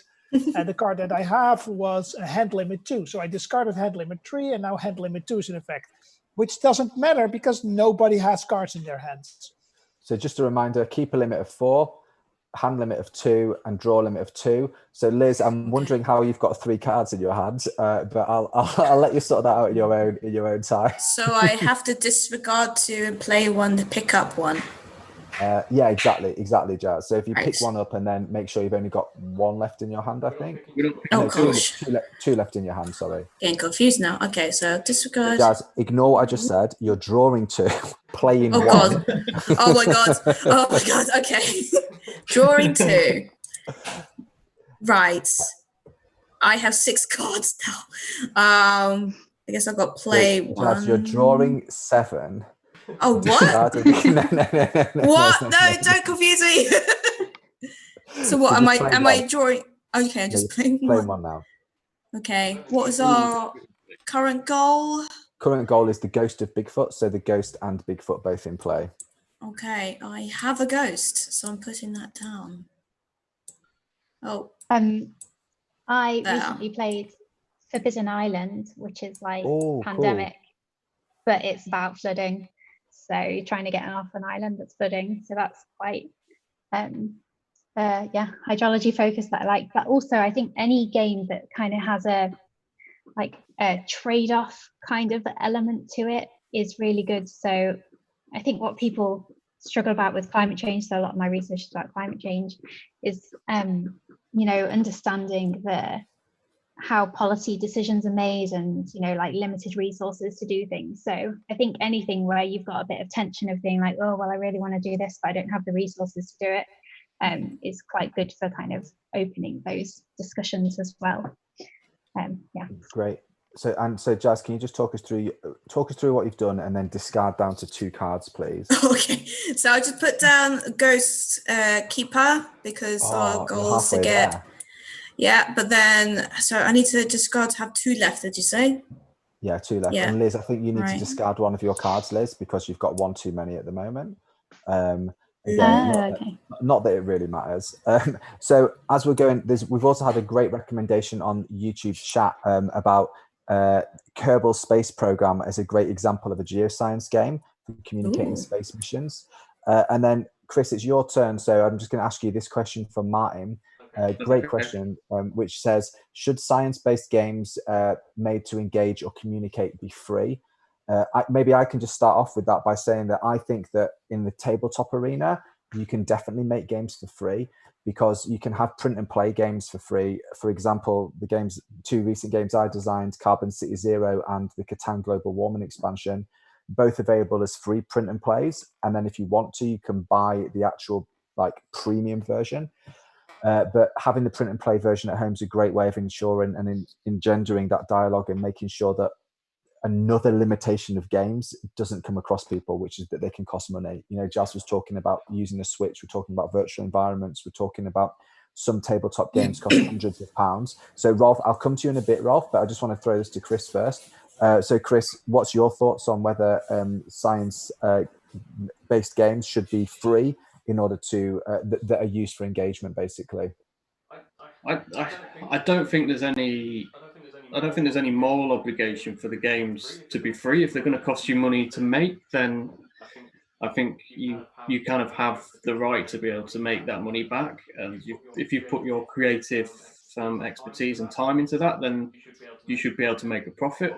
But I think if the goal of your game is to get people playing it and to share a message, it seems counterintuitive to put a barrier in place of that.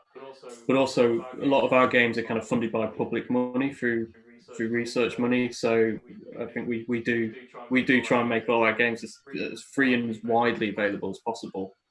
But I don't think there's any obligation to do that. That was very diplomatically answered, Chris. So Rolf, I've got another question I'm going to ask you, if that's okay, Rolf. But first of all, I'd like Chris to explain what he's done on his go.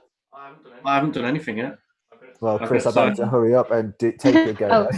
You told me off about too fast. I've got Sorry, Liz, a Geo-game print and play one, which I think has the best title of a game ever. It's called Geologically Challenged Haunted Hayride at Hank's Hen Hatchery. So that's like a free print and play game. Nice. That sounds awesome. Brilliant. Thanks, Liz. So, Chris, you're going to talk us through that go, and then Rolf, I've got a question for you, please, if that's okay. Okay, so I drew 2, and I played a keeper, which is angry mob of villagers. And apparently with this, if I have this on the table during my turn, I may move it to another player and discard one of their keepers. So Don't you dare! Don't you dare! Oh, that is Oh, we're not friends anymore, Chris. I'm not going to lie, Chris. That's quite naughty. Yeah. So Liz got rid of my Bigfoot, so I'm kind of. Yeah, but that's not me. What have I done? Rolf, we've got a question here from Melina, and this is it's a good question for all of us, actually. But Rolf, I'm going to direct it to you first. So, with the concept, explaining a game sometimes can be more difficult than presenting research. I think that's definitely true, for all of us who have tried to explain games to people. But the question that Melina's got is how you can develop good moderator abilities as a scientist. And I have to say that I've been on several panels where Rolf's been the moderator. Rolf is a really excellent moderator. So Rolf, would you like to share some of your tips, and then maybe we can throw to the others as well as to how you can develop good skills as a moderator? That's for Melina, please. Yeah, I think that's a brilliant question that I struggled with a lot. I want to come back briefly to Chris' statement about should games be free, which kind of ties into this a little bit. What we should make sure is that science communication isn't free. If we value science communication as an essential part of our jobs, then we should make sure that either our institute, usually universities, recognize that, and it becomes part of our jobs that we're rewarded for in our career track and whatnot. But if they say, well, no, you should just do research, publish papers, and your science communication is just a hobby, and you do it in your own time, then I cannot fault you in any way if you want to have some money for the games you design as your science communication activity. Ideally, of course, I want universities and institutes to recognize that designing a game that communicates science is a worthwhile pursuit for a scientist as part of their job. So having said that... Can I just step in and say that Rolf just gave a great example of how to be a good moderator in science by basically not answering the question that you don't want to answer, going back to a previous one that you want to answer, and making it look so seamless. So Rolf, also vote me. Thanks for that. And I guess to you lot as well, Chris, you do a lot of moderation, especially and what I'm really interested in, and I think other people be interested in, is you identify as an introvert. Now, I know you reasonably well, and I love hanging out with you. I think you're super fun, and I won't call you an introvert, but for someone who is an introvert, you still do it. You do an amazing job of moderating loads of different exertions, loads of different initiatives. how do you tally the two of being maybe somewhat slightly introverted, but also doing a great job of, you know, bringing people into the conversation and moderating that? I think a good example of how I do that is if you look at our main activity, Flash Flood, it involves putting a headset on someone and then they have a voiceover and there's no eye contact. So I have made an introvert's science communication project, but I think it also it comes into how I want to do science communication, because like when I was a kid, if I'd have gone into a science festival hall, that was massively intimidating for me, and I wouldn't have wanted to go up and talk to a scientist at a stand. I would kind of stand back and listen into someone else's conversation.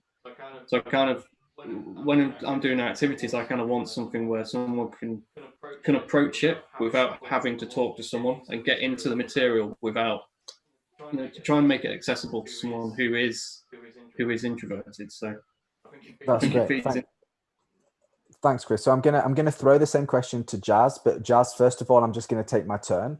Well, I'll show you what I've done. So all I've done basically is add a new goal. So our goal now is rest in peace. So you need either the tombstone, with either the ghost or the skeleton in order to win. Oh, for God's sake, Chris, I do not like you. So, it's Liz's go first. So Liz, can you answer that question? And then we'll come back to Jazz later. So Liz, this idea, because you do a lot of work as well, Liz, with moderating. And maybe, actually, can I ask this question? How have your skills as being a DM, a dungeon master, because you're a great dungeon master, I've heard you be a dungeon master. How have your skills as being a DM helped you in moderating as well? Because I would think there's quite a big overlap between the two. Yeah, I think that what really helps me as someone who is also quite introverted, and people don't think that I am, which I really find baffling. I think when I have a defined role, that really helps me. So, you know, like it's my job, like as a DM, it's my job to make sure everybody's having fun. So, you know, that gives me a real focus on trying to do that, and the confidence to take charge. And it's the same with moderating stuff. So I think things that can give you the confidence, so like lots of preparation when you're running Dungeons and Dragons, but also having a plan.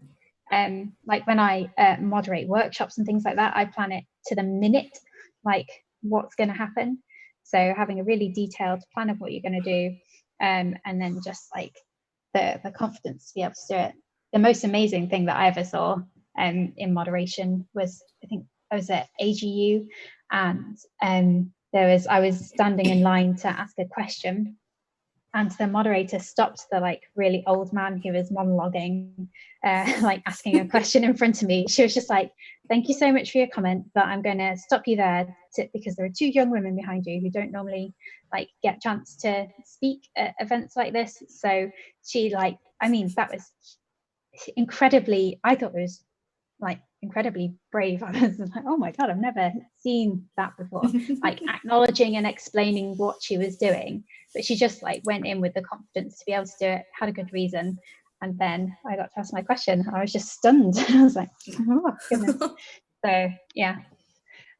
Yeah. Thanks, Liz. That's great. I mean, and I know that again, there's been a lot of research. I read a paper last year where if you are the chair of a session, if you encourage somebody who's not your traditional male white scientist to ask the first question, then it encourages a more diverse group of people to ask the subsequent questions as well. So I know that when I chair sessions, that's something I like try proactively to try to do.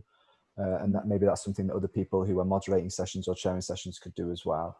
So Liz, would you be able to talk us through your turn, please, if that's okay? Yeah. How many do I draw? Draw two. Yeah, you're drawing two at the moment, yeah. Draw two. Are we? I thought we were drawing one. I think I played the draw two card again. Oh, I think there it is. Amazing.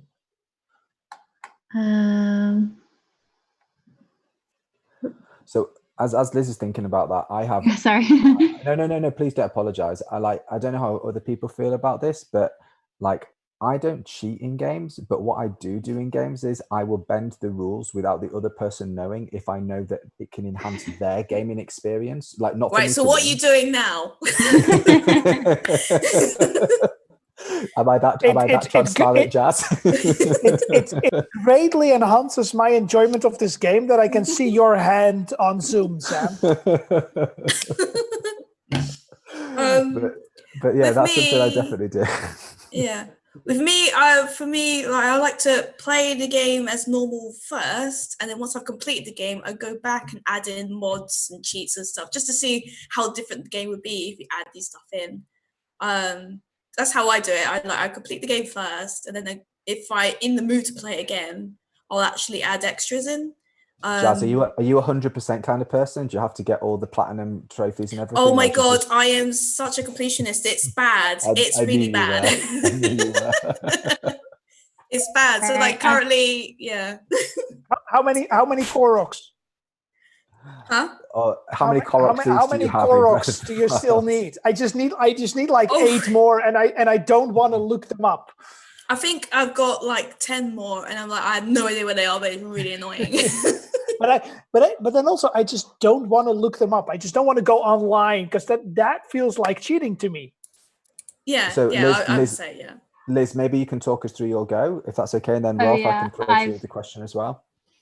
Set a new goal of the ghost in the castle. That's what you need now. Oh, hold on. So whoever's got the castle and the angry mob of villagers, which I believe is Jazz, is looking good. You're halfway there, Jazz. Yeah, but I had a ghost, but someone got rid of it. What happened to your ghost, Jazz? Oh. Yeah, I really put that down just to stir the pot. So Rolf, it's your turn now. And Rolf, how do you feel about cheating in games? Like, is there ever a place for cheating? Let me unmute myself. I think this ties back to what Liz said about being a great moderator or not. It depends on your role. So I feel I'm known as an extrovert and I shout and whatever, but I can feel very uncomfortable in a room depending on my role. If I'm being put in front of 150 students and people tell me you're the teacher, then I feel very comfortable just kicking them out if they start chatting too much, or because that's my role at that point. And if I'm being put in front of a panel and say you're the moderator, then I feel comfortable in just saying, very old dinosaur professor, could you please shut up because this other person now needs to have a question. But if I'm like a regular person in a room that's not the moderator, I would never feel that. And that ties back to cheating in games. If I'm the DM, I'm the god in the universe. I make the rules. So if I throw 20, then it could also be a 16 if I want to. But it all serves the purpose of why we're there, which in this case means it serves the purpose of making sure that everyone's having a good time, which also ties back to the moderating a session or being a teacher. As a teacher, it serves the purpose of making sure that every individual student with their individual needs reach the learning goals. As a moderator, I need to make sure that the communication from the panel gets to the audience, that the audience gets a fair amount of questions in. So, and if that means breaking the normal rules for moderating a panel, I will gladly do so. It's the same in my classrooms and the same in my Dungeons and Dragons sessions. But if I'm the player in a Dungeons and Dragons sessions, I wouldn't dare throw a dice, throw a 4, and just pronounce critical hit to my DM. Okay, so that takes me on to my next question then. Have you thought about your go, by the way, Rolf? Or it's gonna be complicated. Here we go. Okay. So as you're thinking, do you know what you're going to do, or you know what you're going to do? Okay, I know what I'm going to do. I just need you all involved. Do it, Rolf. Because the card says, I'll put it on the table for everyone. I have to play everyone gets one, which means count the number of players in the game, including myself, draw that number of cards, give every player one card. You decide who gets what. So I get to draw 4 cards, if I'm right. Yeah, that's correct. Five cards. 5 cards. Yeah.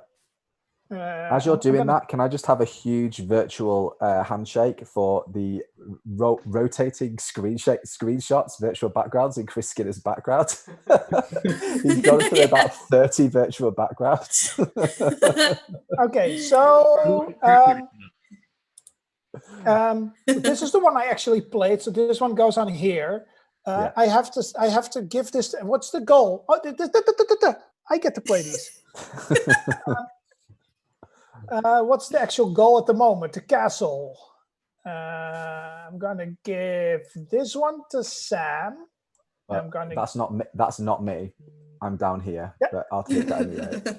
Not in my game. I'm gonna give. Yeah, but I'm still purple and blue. I'm gonna give this one to Liz. Okay. Werewolf. Thanks. I'm gonna keep the play 3 to myself. I'm gonna give the zombies to Chris. Chris, this one's yours. And I'm gonna give the cauldron to Jazz. Oh, thanks. And then That's what I always wanted. Complete your own cauldron. There you go. I completed my turn. Here we go. Okay, thanks so much. So Jazz, as we come on to your turn now, and Ben, we've got like 10 minutes left of this conversation, so please keep the questions coming in the YouTube chat. We also need to accept the fact that even if we were to continue playing this game for 5 hours, nobody is going to win. So let me reiterate: we're playing a game that on the box says takes 5 to 10 minutes. So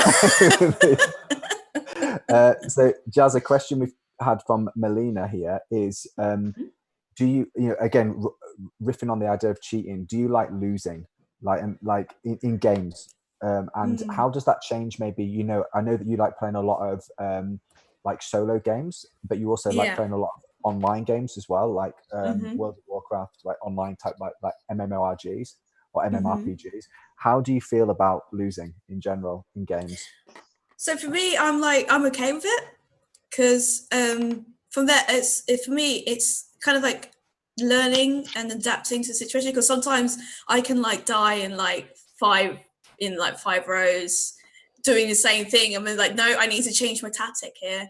I mean, classic example, yesterday when I was playing Assassin's Creed Odyssey, I died 3 times in a row because I was approaching a camp the same way. And I was like, no, I'm obviously doing this wrong. I need to approach it differently. So in terms of like losing, when you have a game where like it's not game over and you can actually restart, I use losing or dying in the game as a way to learn. I think that's kind of a good thing to do in a game. If you have sort of rooms like, oh, you did something wrong, but you have the chance to redo it, to understand where you went wrong, and then to change your approach. So that's kind of like, so for me, I'm okay with losing, and like just in general, I'm not that really a competitive person. So if I lose, I'm not bothered. I'm like, oh well, I took part. That's what counts. So like, for me, playing solo, it's definitely learning from my mistakes. And then when playing with other players, it is learning from my mistakes and telling other players, don't do what I did because you will die. Thanks, Jazz. There's some chat coming through as well, and this is so true that basically, Rolf, I'm going to come to you in a sec, but basically the YouTube chat has said that some people have played Flux for 5 hours and no one's won. And I think that's definitely true as well. So Rolf, I'm going to come to you for your answer to that question. But first of all, I'd just like to let all of our panelists know, we've got about 7 minutes left. So what I think would be really cool is, can all of you just be thinking about a succinct piece of advice you'd like to share with people in terms of how you can encourage others to use games in geoscience, whether that be in teaching, whether that be in research, whether that just be in hanging out and using geoscience games. And I'm going to ask everyone for that question. And Chris, I'm going to finish with you asking that question. So then you can also talk a little bit about the Geoscience Games Network and the legacy of Geoscience Games Night going forward. First of all, I'm going to throw to Rolf. Rolf, you're going to answer the question about how you feel about losing with a geoscience twist.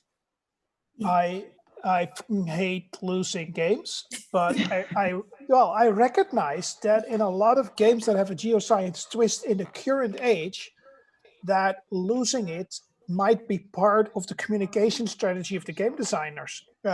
if in lowlands you do not cooperate towards the common goal, all your farms will flood.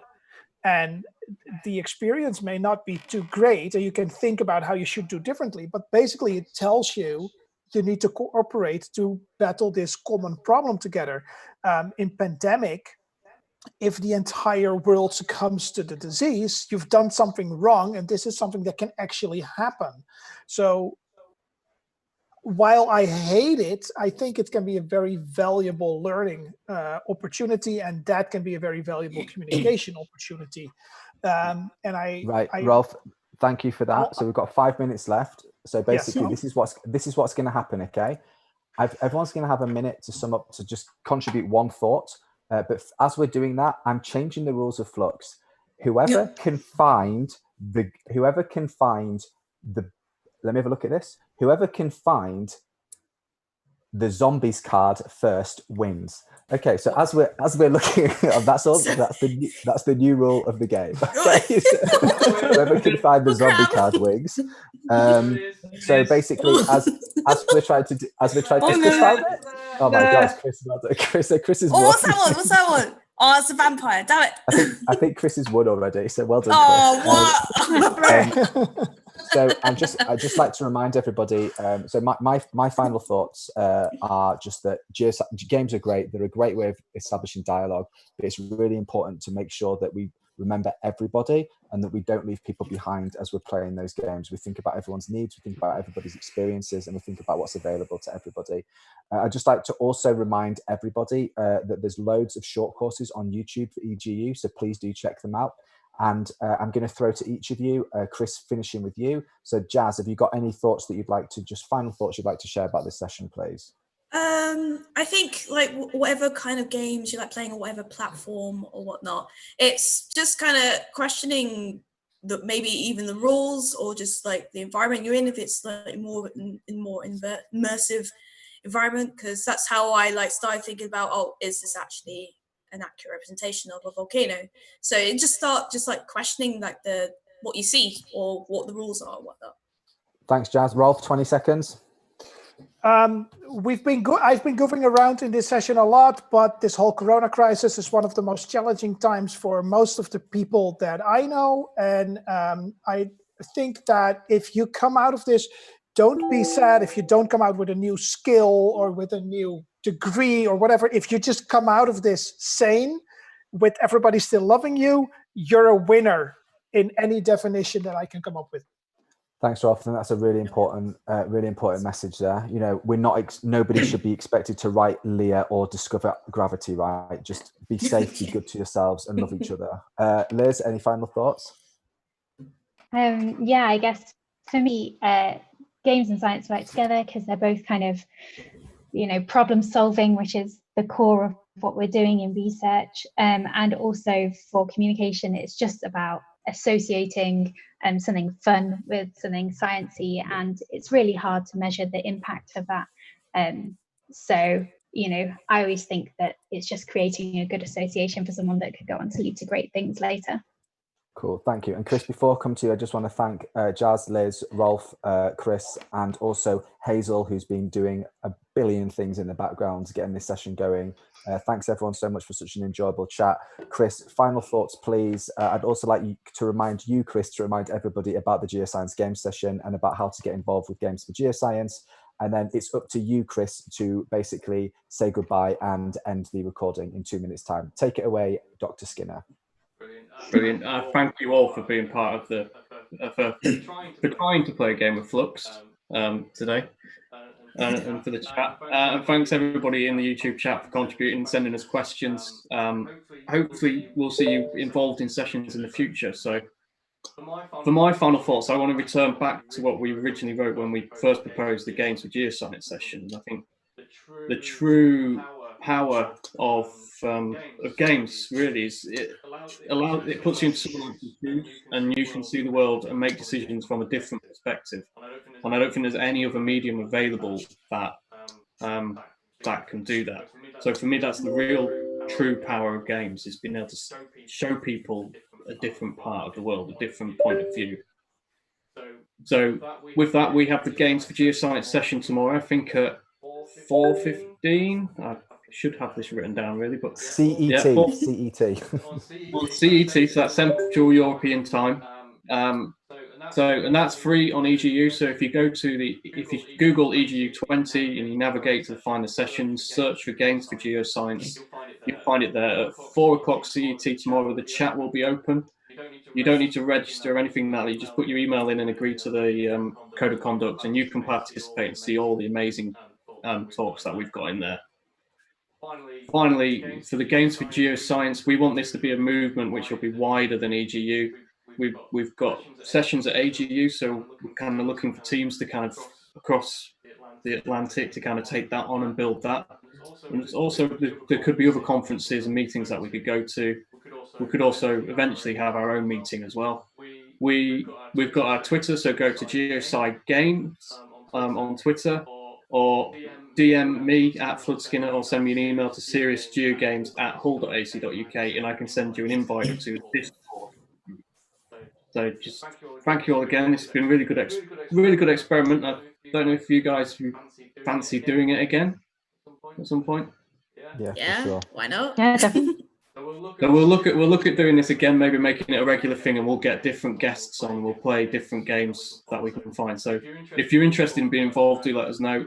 Give us suggestions for games. But that's it from us. So enjoy the rest of the conference, and we'll see you in Vienna next year. Oh.